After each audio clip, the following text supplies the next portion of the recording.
Hello kasangga, ika-day 77 na o 78 na pala ng ating kasangga vlog challenge. Pero hindi ka pa rin nakaka-follow sa ating Jimmy Ignacio Official.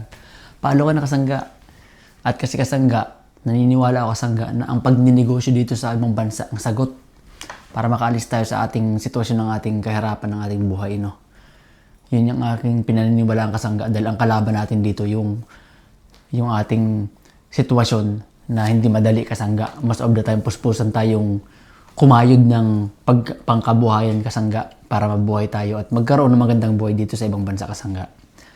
Tanging pinaniniwalaan ko kasangga ang pagninegosyo ang sagot para makaalis tayo sa sitwasyon na yun.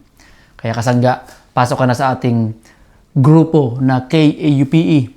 Yun ay hanapin mo lang sa ating Blue Apps at doon natin gagawin ang ating mga solusyon at mga ultimate na plano kasangga na gagawin natin para sa ating pinaplanong pagninegosyo kasangga. Yun lang kasangga, papasok ka na doon at pagsama-sama natin pagtulungan yan. Samahan mo kasangga at mag-join ka na doon kasangga kung naniniwala ka sa ating pinaniniwalaan ang pagninegosyo sa ibang bansa ang sagot para tayo makaahon sa hirap, no? At kasangga, ngayong araw nga ay panggabi tayo. Nag-uulan ngayon dito. Ano na naman, panibagong halos mag-weekend na naman, no? Last day na natin ng trabaho mamaya. At kauwi nga lang natin galing trabaho. Kasangga, kain muna tayo. Mag-ano na bibi po? Mag-let us pray na bibi po. Let us pray.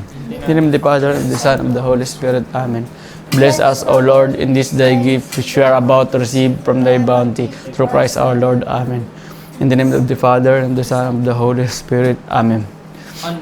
Ano yung bibi pong ano po? Yung... Oh, yung... Do you want the corn bibi po? Kain na! Kain tayo mga kasangga. Nagluto si Mumi ng ampalayang ginisa. So yung best in the world, ampalaya. That is so namnamin. Kaya tayo mga kasangga with matching pita bread.